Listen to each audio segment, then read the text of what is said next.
You ready? Ready. All right, we're going to start with an easy one. Just give me your name and spell it. My name is Tim Wild, Timwild. Perfect. And you were 6 years old? I was 6 years old, yeah, in 1956. How was it back then? It was good. Frederick was a great place to grow up. Not much crime. When you're the coach's son, you have the run of the town. If he's the king, you're the prince. And but there was good points and bad points to it. You could get away with lots of things, but lots of things that you shouldn't get away with, he knew about it before you made it home. So, it was good.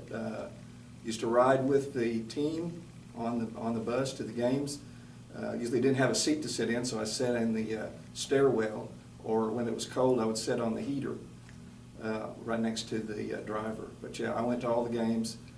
Probably spent more time rolling down the hills than watching the games when I was 6, but that's kind of what kids do then. Yeah.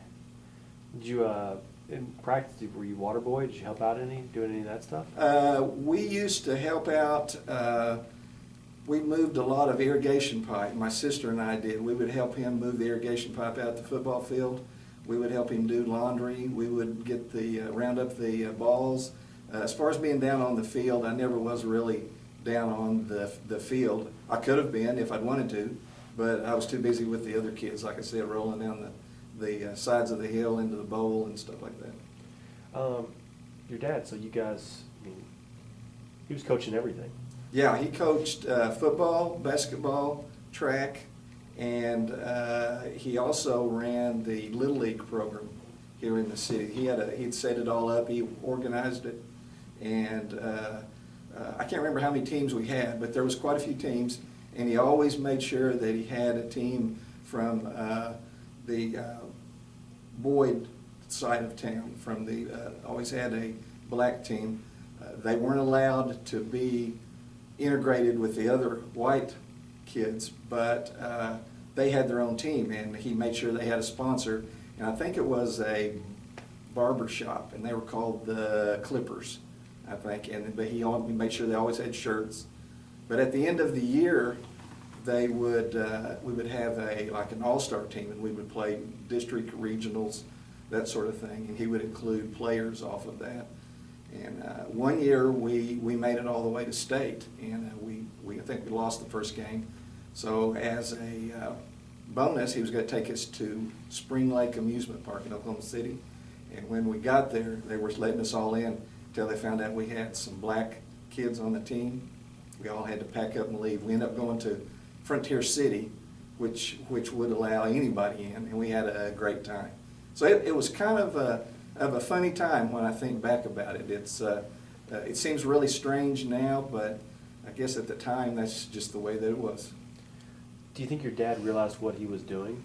Well, he always said that he just wanted to have a good track team or a good football team, but the things that he did sort of showed otherwise, like the deal with the kids with the baseball. And also, I'm sure somebody's probably already told the story about he was also the driver's ed teacher, and there was a couple of young ladies at Boyd that wanted to learn driver's ed, and they didn't have a program there.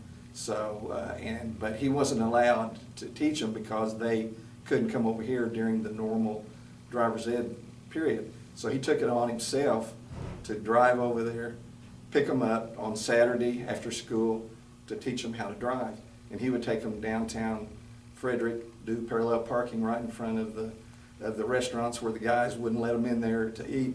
And, it had to be, he had to know that was a relatively unpopular thing to do at that time. I mean, he could have gotten fired, could have been a lot worse than that. But he always just said, oh, I just did it because they told me that I couldn't do it. So you never wanted to tell him that he couldn't do something. So I think he knew, but he always downplayed it. And when he won, right before he passed away, he won the Respect Diversity Humanitarian Award for this integration of the football team and the things he did. And he basically said, I guess if a guy lives long enough, you're bound to win some kind of an award. So he was always seemed like he was baffled by the whole thing, why everybody thought he was just doing what he did. That's just what he did. So talk a little bit about your sister about this, but I want to know more about him as a person. I mean, so you guys went to church Wednesdays? Oh yeah. We went to church. I don't remember us going on Wednesdays, but we went every Sunday. And he grew up in a little small town in southwest Oklahoma. It was called Lake Creek. It was right close to Granite, which is another small community. But basically all was there was a church. And yeah, he went to, every time the church was open, his family was there. His dad was deacon. His dad sang in the choir. You could hear him from miles away. So yeah, he was a very religious man, and he took us to church. We were members here at the Frederick Baptist Church, and but as a man, he was or a father, he was pretty tough. He was always the man in charge. He was the coach, but he always wanted us to have a better life than what he and my mom did. He stayed on the farm, worked most of the time. He always liked to travel, so we'd go somewhere every summer. We traveled to Alaska one summer. We drove to Alaska in 1959, and he worked on his master's degree at the University of Alaska. And then one summer we drove to the World's Fair in New York. And there was things that he never got to do. And he always thought real highly of education, and anybody in the family that wanted to go to school, he would offer to send them. And as a matter of fact, he set up scholarships, college scholarships for all 8 of his grandkids. And the oldest one is just now getting to where next year that he'll be able to use that. So that was always real important to him. Education was really important to him. I didn't know if my sister ever mentioned it too, but we were adopted.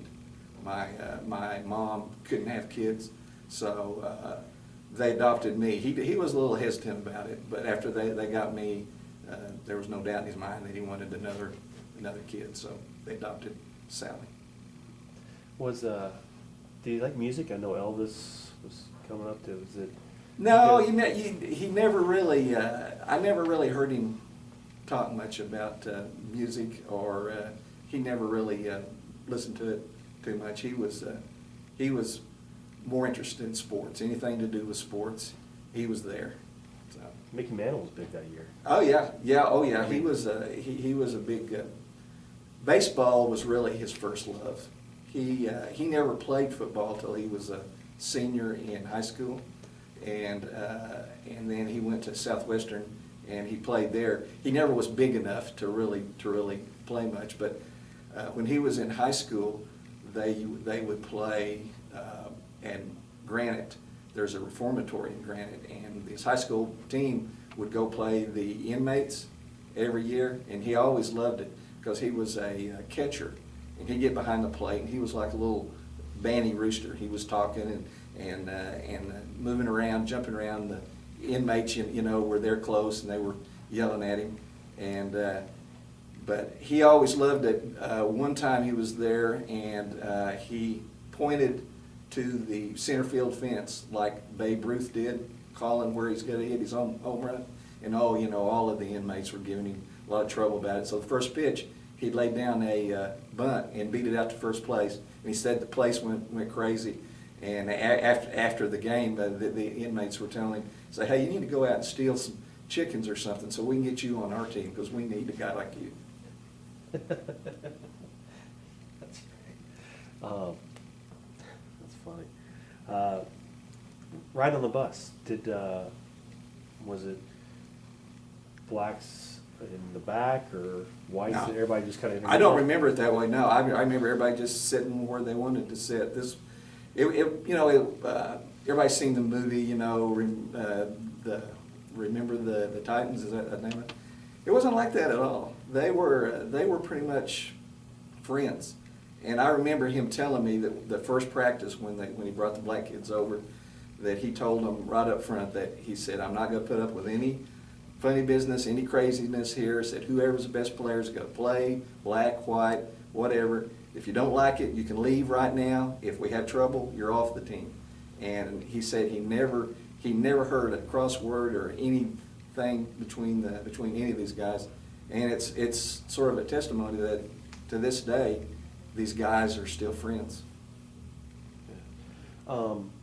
Going back to entertainment, was there a movie house in town? Did you guys go to movies? Yeah, there was one movie house, but we didn't really go to it too much. We drove to Vernon, Texas, usually on Sunday afternoons, because they had a little bigger movie theater and a little more selection. Now the movie house here, the Ramona, now has been revamped, and it's kind of a historical site now. But we didn't go to it too much. Kids used to go to it. I used to go to it on Saturdays and watch Abbott Costello meet the mummy, or some silly movie like that. But yeah, we used to go to the movies, but we went to Vernon, Texas. Mm-hmm. So your dad, he's at practice. Did Mom have food ready? You guys would come home, Oh, yeah. eat as a family every night? Yep. My mom was an exceptionally good cook, and she would always have dinner ready when he got there. And we could usually tell when practice was over, because you just walk out in the front yard, and if you didn't hear him anymore, then you knew that practice was over. And we lived a couple of miles. His voice carried like no other person's I've ever heard before. He had a real deep, booming voice, but it carried a long ways. And of course, in a place like this where there's not much traffic and everything, you could hear him a mile to 2 miles away. So that was usually when we knew it was time to start getting ready, when we didn't hear his voice anymore.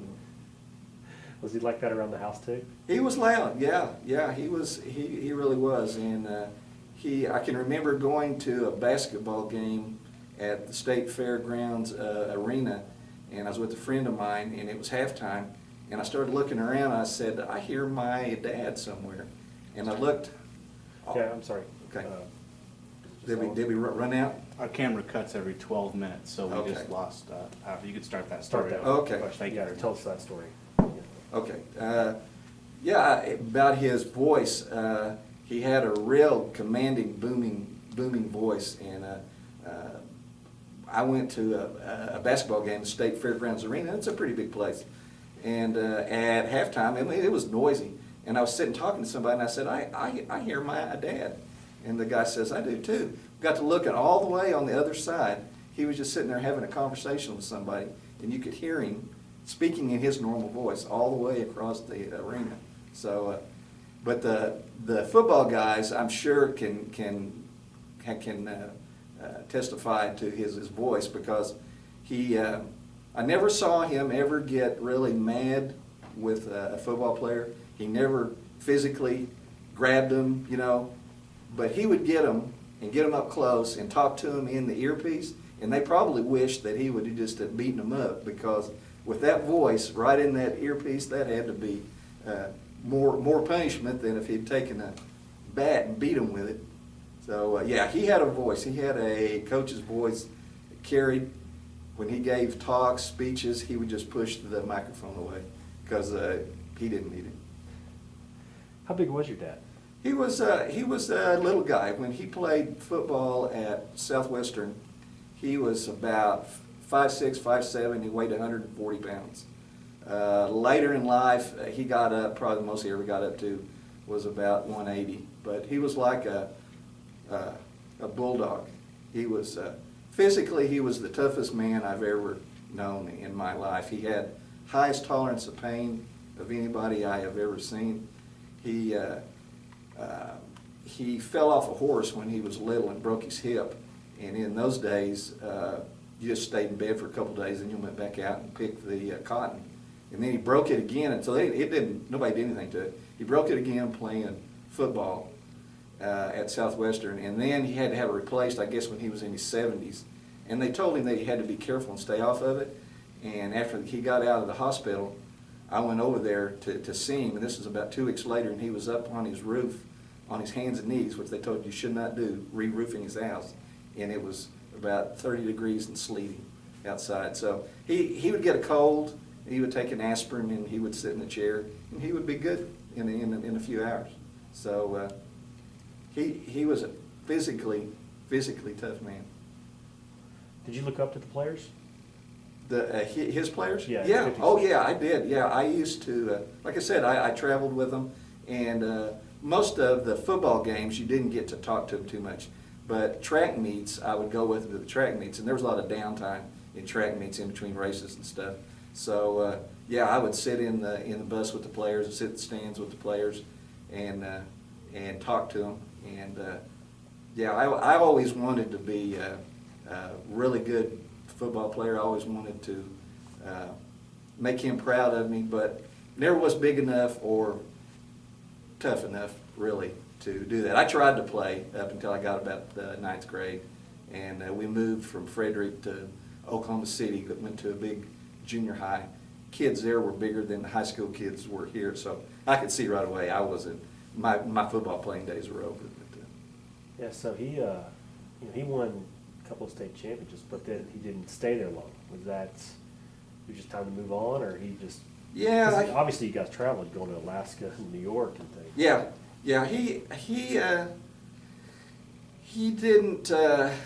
If he thought he couldn't do any good anymore, he would move. And if he thought he was not being appreciated, he would move.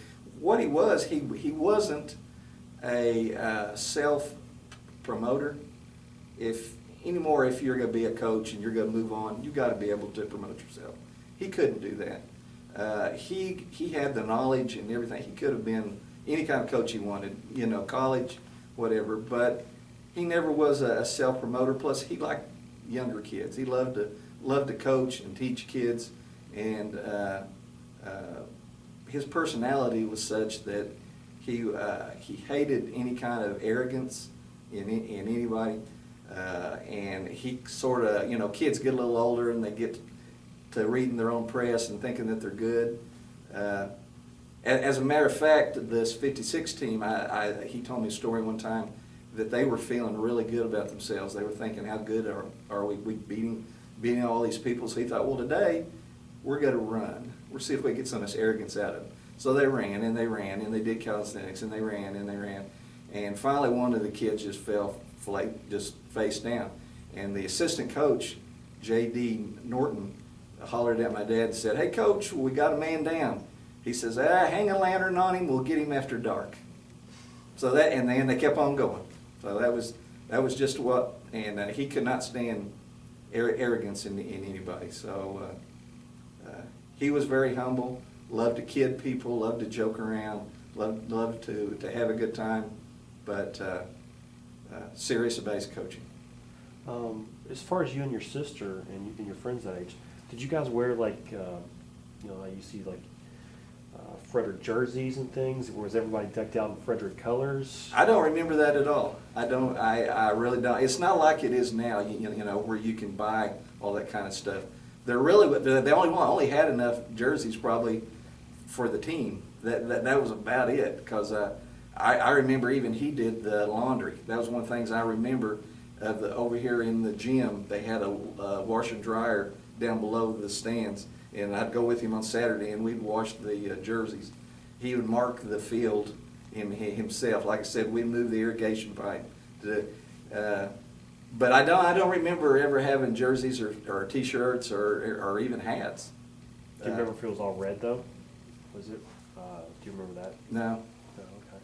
No, it was funny. He would, in order to have him to go mark it every time they had a game, he got a bright idea. He was going to mark it with diesel fuel, where he would kill the grass. And it did. It killed the grass and it marked all the yard lines. But first time somebody fell on it with that white uniform, it was black all the way up the side. And then he was the guy trying to have to do the laundry to clean the black off of the jersey. So, but yeah, back in those days, the coach, he did it all. I mean, and he really didn't. He probably could have had more assistants than he did, but he didn't want anybody else to be responsible for it. Nobody could do it like he wanted it done, so he would just do it. He would do it himself. Did he like giving interviews? He liked to talk. He liked to talk a lot. He never would understand why somebody wanted to interview him. That was just the way he was. He was like I said, he didn't really want to talk about him. Now, he'd talk about the team, or he'd talk about other things, or the score, or how good the other team was, or what. He never really wanted to talk about himself, though. Any final thoughts on your dad or the team? I think it's an amazing story about that all of these guys came together. So these are guys that probably would have never known each other, even though they live in the same town. They may not have never even known each other if they hadn't come together like this. And I think he was kind of the perfect guy to do this, because he was, you know, he was no nonsense. He was the type of person they all looked up to. And so I think it's a wonderful story and a testament to him, even if he doesn't see what like I said, all he ever said he wanted to do was have a good track team and a football team. But I know that he knew he was doing something out of the ordinary. So that's about it. Thank you so much. Okay. This is it's quite an honor. Thank you.